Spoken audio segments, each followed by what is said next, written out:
customer just jammed their hand into one of the vending machines you own. They got hurt and they're suing. Not the machine, you. They want the business. They want the cash flow. And if your structure isn't right, they'll come for your assets too. We've been inundated with financial advice from non-financial advisors to form a limited liability company or LLC and relax. That's not asset protection. That's a false sense of security. Today, we're going to build a genuine fortress. So by the end of this video, you will know exactly how to make your business invisible to predators. You'll know how to separate your personal world from your business world permanently and use trusts, privacy tools, and advanced equity strategies the way the wealthy do. We're going to be discussing how to bulletproof what you've built. This is not financial advice. Everything presented is the product of legal recommendations, but we are not recommending you to follow the instruction of a talking head on the internet. You are expected to do your own due diligence before undertaking any decisions that can affect your financial future. Now, let's get into said research. Step 1 is simple on paper and butchered in real life. You must build a wall between you, the individual, and your business empire. The tool is an LLC, but the LLC is only as strong as the operating agreement and your daily behavior. Here's how to do it perfectly. Form a state-level LLC for your operating company. Because you have machines in multiple locations across a metro area, you will likely form it in your home state. Or, for privacy reasons we'll cover it later on down the line, you will form a holding company elsewhere and register that as a foreign entity in your state. For now, understand this LLC is a person, not you. Your LLC needs an operating agreement, not a generic one from a website like LegalZoom, but a council-reviewed document that explicitly states the company is a separate legal entity, that members and managers shall not commingle funds, and the entity holds all equipment, contracts, and cash. Without this, a judge will look for any excuse to ignore the LLC. The veil is pierced by carelessness, not bad luck. Get an employer identification number, or EIN, from the IRS for the LLC. Do not use your social security number on a business bank account ever again. Open business checking and savings solely in the LLC's name. Every dollar that comes out of those vending machines flows into the business account first. When you pay yourself, you cut a distribution, documented, recorded, to your personal account. When you buy machine parts, a business debit card pays, never your personal one. If you pay for a toolbox with your personal card and expense it later, you just built a tiny bridge for a plaintiff's attorney to cross. Do not do it.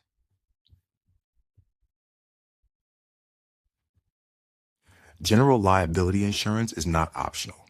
For a vending machine business, you want a robust premises operations policy with product liability and a medical payments rider. Get an umbrella policy on top of the GL. At least $1 million. Should a hand get mangled, the insurance company's lawyers jump in first, defending the LLC, not you. The insurance is the outer moat.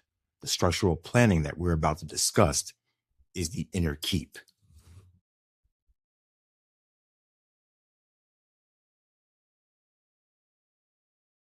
So, how do you disappear from public view while staying completely legal?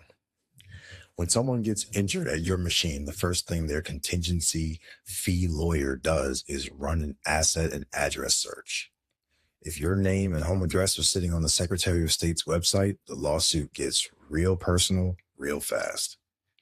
Here's how to make sure they find a locked door. Step 1.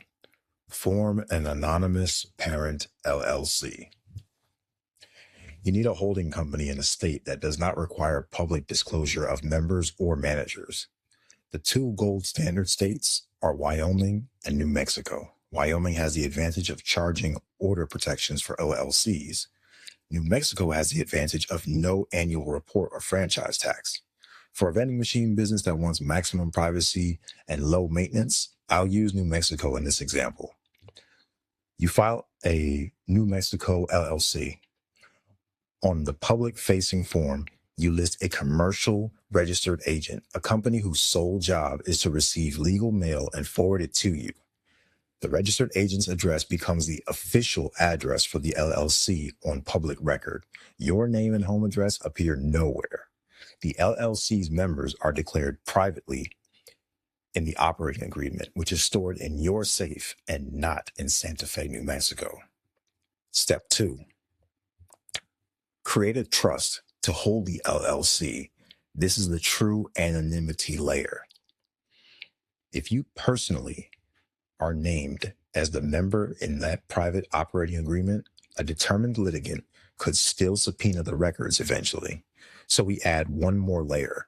You form a simple, revocable nominee trust or a special purpose LLC to serve as the member of your New Mexico holding company. Then, in the holding company's operating agreement, the sole member is listed as the name nominee trust. Now, even if someone gets the internal company documents, they hit a trust document and not your personal name. It's important to note, when you open a business bank account, the bank will require a beneficial owner identification. You will still give your name to the bank via federal Know Your Customer rules. Privacy isn't secrecy from the government. It's secrecy from the plaintiff's bar.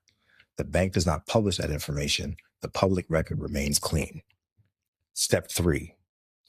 Register in your operating state without exposing yourself. You have vending machines in a metro area outside of New Mexico, so you'll likely need to register the New Mexico LLC as a foreign entity in your home state. This is where most people blow their privacy. When you register, you'll need to list the LLC's name, a registered agent in that state, and a principal address. Use a different commercial registered agent in your home state for service of process. For the principal office address, use a virtual address or a leased commercial box. A real street address, not a P.O. box, from a mail forwarding service. The home state filing will show the New Mexico LLC as the owner and the agent's address as the contact. Your name still hidden. Step 4. Sign contracts as manager, not owner. Every location lease, every repair contract, every vending machine purchase agreement, sign in your capacity as manager of holding company LLC. Never sign personally. This reinforces the corporate separateness and keeps your personal signature off the paperwork. Step 5. Title the machines and vehicles correctly. Every vending machine is an asset.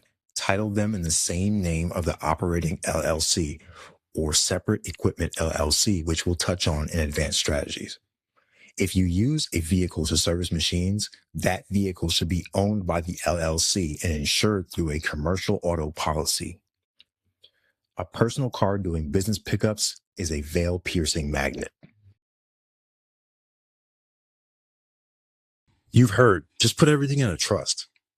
This is the single most dangerous half-truth in asset protection. So let's debunk it definitively. A revocable living trust, the kind most estate planning attorneys set up for families. It does one thing.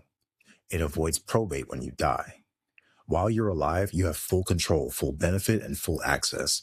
In the eyes of a civil court, a revocable trust is not a separate entity. It's your alter ego. If a judgment gets entered against you personally, a revocable living trust holding your house offers exactly zero protection. None. It's a privacy tool for death, not a shield for life. So, what does work? 2 structures. First, the irrevocable trust, Domestic Asset Protection Trust, or DAPT. 17 states, including Nevada, South Dakota, Delaware, and Ohio, allow self-settled domestic asset protection trusts. You create a trust that is irrevocable, meaning you technically give up a degree of control. You transfer assets, such as the membership interest in your holding LLC, into this trust. You can be a permissible beneficiary, but distributions are at the discretion of an independent trustee. After a statutory seasoning period, usually 2 years, the assets inside the trust are generally beyond the reach of your personal creditors. A vending business owner who fears a catastrophic lawsuit might place the entire LLC inside a Nevada domestic asset protection trust. The business operates as usual, but the ownership interest is housed inside a legal fortress. This is a high level strategy and requires a specialized attorney, but it is real and it works. Second, the third party spend thrift trust.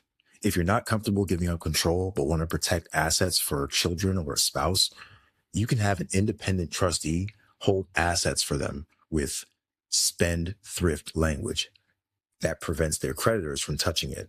This doesn't protect you, but it protects the legacy. The takeaway: a trust can be a shield, but only if it's the right kind. Your standard living trust is not it. Now we go further. So far, we've separated the business from you and made the ownership anonymous. But what about your personal assets, your home, your brokerage account, if something slips through? There's a deeply effective, often misunderstood strategy called equity stripping. Let me show you how it's done legally. A creditor can only take what you own free and clear.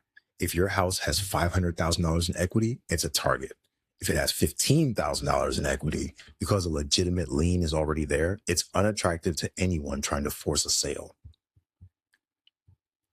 You can create a separate entity, a family protection LLC, wholly owned by your spouse or by an irrevocable trust for your children. This entity then lends a sum of money to you personally, secured by a deed of trust or mortgage on your home, which you record at the county recorder's office. The lien is real. It has a promissory note, a stated interest rate, and actual terms. You aren't hiding assets, you're encumbering them. If a plaintiff comes after your home, they stand behind this first position lien holder. They must satisfy that debt before they get a cent. The equity is stripped down to almost nothing, making the home a hollow prize. Now, will this stop every lawsuit? No, but it's a devastating negotiating tool. The contingency attorney sees the title report and realizes there's no juice to squeeze. This must be done well before a claim arises, not after. A late lien is a fraudulent conveyance. The lien must document an actual debt, even if it's a promise to pay upon sale structure. Work with an asset protection attorney who understands the Uniform Voidable Transactions Act. Done right, it's ironclad. Done sloppily, it's a felony. You can also apply this concept to a securities account using a margin loan or a pledged asset line, deliberately keeping the liquid equity low and the borrowing power high. Asset protection isn't just about lawsuits. It's about what happens if you die or become incapacitated. Tomorrow is not promised today, and without a plan, your vending business, netting 10,000 a month or more, either falls into probate or gets shut down by a panicked family member. Here's how to ensure the machine keeps humming. Your LLC's operating agreement must contain a carefully drafted buy-sell provision. It defines what happens to your ownership interest upon exit, disability, divorce, or death.